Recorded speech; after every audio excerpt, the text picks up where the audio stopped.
ঘটনাস্থল ঢাকা বিশ্ববিদ্যালয়ের টিএসসি এলাকা। সিসিটিভির ক্যামেরায় পরিষ্কার দেখা যাচ্ছে অপরাধী চক্রের তৎপরতা। এই চক্রটি পহেলা বৈশাখের বিকেল থেকে সন্ধ্যা পর্যন্ত প্রায় ১.৫ ঘন্টা নানা কায়দায় চালায় নারীদের উপর যৌন নির্যাতন।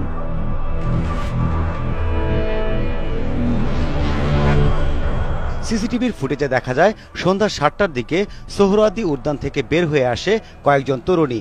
হঠাৎ তাদেরকে ঘিরে ধরে কয়েকজন যুবক, তাদের উপর চালায় নির্যাতন।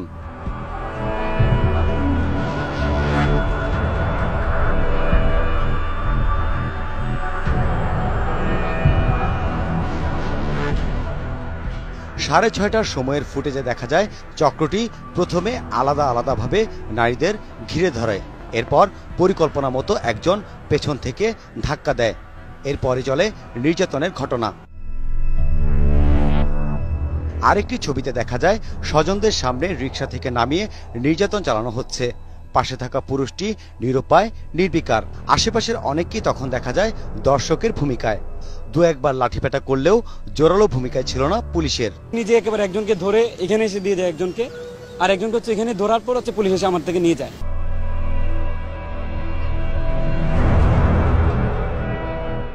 অল্প কয়েকজন যারা নারীদের বাঁচাতে এগিয়ে এসেছিল নির্যাতনের শিকার হয়েছে তারাও। এমন একটা অবস্থা ছিল যে আমি কাউকে সহায়তার জন্য ডাকবো সেই ভয় পাচ্ছিলাম, কারণ এমন ভয় পাচ্ছিলাম যে ওই লোকটাকে যদি আমি সহায়তার জন্য ডাকি সে না হচ্ছে আবার ওই যৌন নিপীড়নের সঙ্গী হয়ে যায়। ঢাকা বিশ্ববিদ্যালয়ের উপাচার্য অধ্যাপক আরিফিন সিদ্দিকী বলেন, এই ঘটনার সাথে জড়িতরা সবাই বহিরাগত, তদন্ত করে বিচারের আশ্বাস দিলেন তিনি।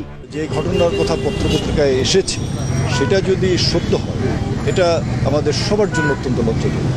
তো সেই কারণে আমরা এটা সুষ্ঠু তদন্ত করে আমাদের যে বক্তব্য সেটা আমরা উপস্থাপন করব। বৈশাখে টিএসসিতে ছিল নিরাপত্তার বলয়। সিসিটিভির ছবিতে যৌন নির্যাতনের ছবি ধরা পড়লেও এখন পর্যন্ত কাউকে আটক করতে পারেনি পুলিশ।